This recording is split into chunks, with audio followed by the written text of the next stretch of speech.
I do not expect the Union to be dissolved. I do not expect the house to fall, but I do expect it will cease to be divided. It will become all one thing, or all the other. Repeal the Missouri Compromise, repeal all compromises, repeal the Declaration of Independence, repeal all past history, you still cannot repeal human nature. It will be the abundance of man's heart that slavery extension is wrong, and out of the abundance of his heart, his mouth will continue to speak. Gold is good in its place, but loving, brave, patriotic men are better than gold. These men ask for just the same thing, fairness, and fairness only. This, so far as in my power, they, and all others, shall have. Our defense is in the preservation of the spirit which prizes liberty as a heritage of all men, in all lands, everywhere. Destroy this spirit and you have planted the seeds of despotism around your own doors. We find ourselves under the government of a system of political institutions, conducing more essentially to the ends of civil and religious liberty, than any of which the history of former times tells us. When the white man governs himself, that is self-government, but when he governs himself and also governs another man, that is more than self-government, that is despotism. It has so happened in all ages of the world that some have labored, and others have, without labor, enjoyed a large proportion of the fruits. Upon the subject of education, not presuming to dictate any plan or system respecting it, I can only say that I view it as the most important subject which we, as a people, can be engaged in. Never regret what you don't write. I hope to stand firm enough to not go backward, and yet not go forward fast enough to wreck the country's cause. Slavery is founded in the selfishness of man's nature. Opposition to it is his love of justice.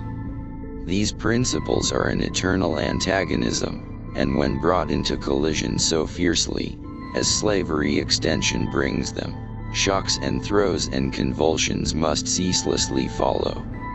Books serve to show a man that those original thoughts of his aren't very new at all. Among the friends of union, there is great diversity of sentiment and of policy in regard to slavery and the African race among us. A capacity, and taste, for reading gives access to whatever has already been discovered by others. I hold that while man exists, it is his duty to improve not only his own condition, but to assist in ameliorating mankind. The point, the power to hurt, of all figures lies in the truthfulness of their application. Why was the amendment, expressly declaring the right of the people to exclude slavery, voted down? Plainly enough now, the adoption of it would have spoiled the niche for the Dred Scott decision. I have said 100 times, and I have no inclination to take it back, that I believe there is no right, and ought to be no inclination in the people of the free states to enter into the slave states, and to interfere with the question of slavery at all. I have said that always. It is a quality of revolutions not to go by old lines or old laws, but to break up both and make new ones. The mystic cords of memory, stretching from every battlefield and patriot grave to every living heart and hearthstone, all over this broad land, will yet swell the chorus of the Union, when again touched, as surely they will be, by the angels of our nature. I believe it is universally understood and acknowledged that all men will ever act correctly, unless they have a motive to do otherwise. My parents were both born in Virginia, of undistinguished families, second families, perhaps I should say. 87 years ago our fathers brought forth on this continent, a new nation, conceived in liberty, and dedicated to the proposition that all men are created equal.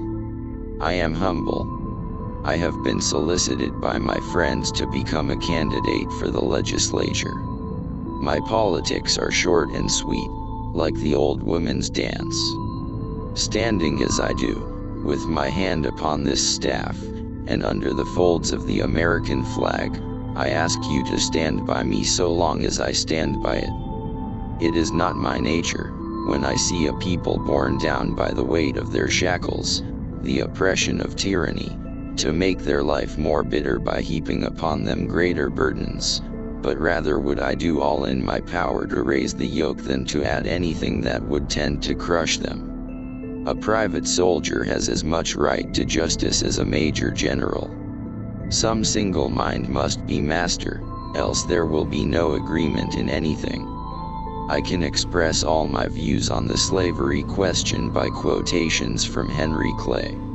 Whatever woman may cast her lot with mine, should any ever do so, it is my intention to do all in my power to make her happy and contented, and there is nothing I can imagine that would make me more unhappy than to fail in the effort.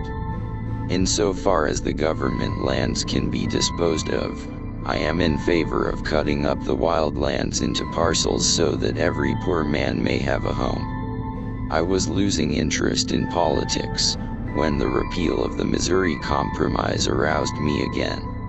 What I have done since then is pretty well known. To the best of my judgment, I have labored for, and not against, the Union. As I have not felt, so I have not expressed any harsh sentiment towards our Southern brethren. I have constantly declared, as I really believed, the only difference between them and us is the difference of circumstances. Extemporaneous speaking should be practiced and cultivated. It is the lawyer's avenue to the public. However able and faithful he may be in other respects, people are slow to bring him business if he cannot make a speech. Everyone desires to live long, but no one would be old. I understand a ship to be made for the carrying and preservation of the cargo, and so long as the ship can be saved, with the cargo, it should never be abandoned. This Union likewise should never be abandoned unless it fails and the possibility of its preservation shall cease to exist, without throwing passengers and cargo overboard.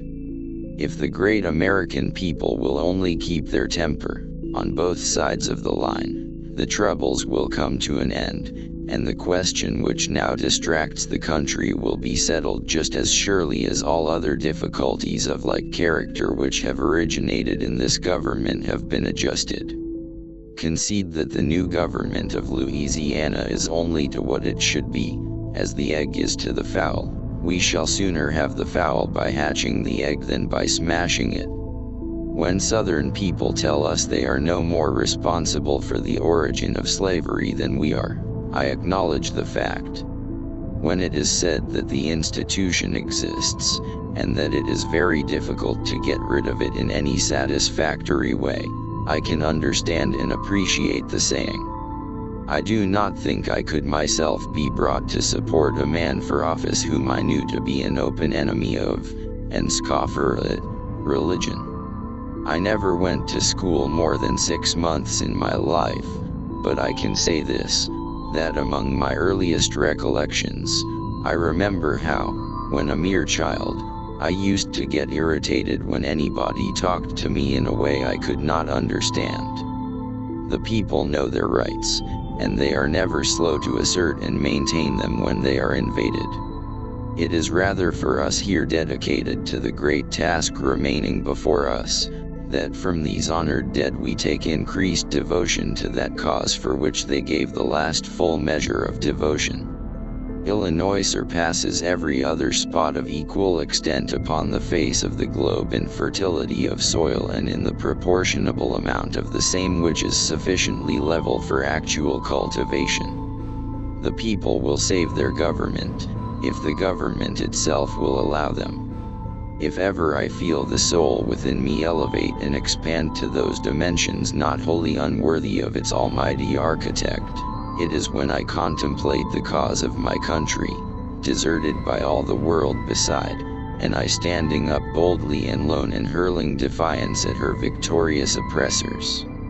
A living dog is better than a dead lion. Judge Douglas, if not a dead lion for this work, is at least a caged and toothless one. How can he oppose the advances of slavery?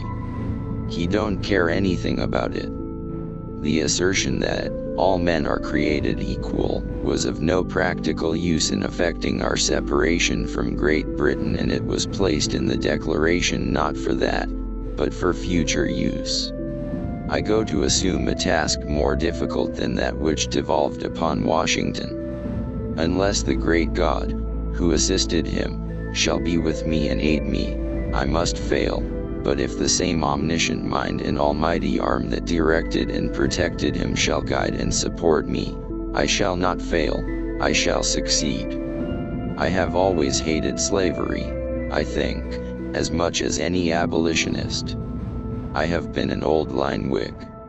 I have always hated it, but I have always been quiet about it until this new era of the introduction of the Nebraska Bill began. With public sentiment, nothing can fail. Without it, nothing can succeed. He who would be no slave must consent to have no slave. Those who deny freedom to others deserve it not for themselves and, under a just God, cannot long retain it. Let reverence for the laws be breathed by every American mother to the lisping babe that prattles on her lap. Let it be taught in schools, in seminaries, and in colleges. Let it be written in primers, spelling books, and in almanacs. Let it be preached from the pulpit, proclaimed in legislative halls, and enforced in courts of justice. I believe this government cannot endure permanently, half slave and half free. If there should prove to be one real, living free state Democrat in Kansas, I suggest that it might be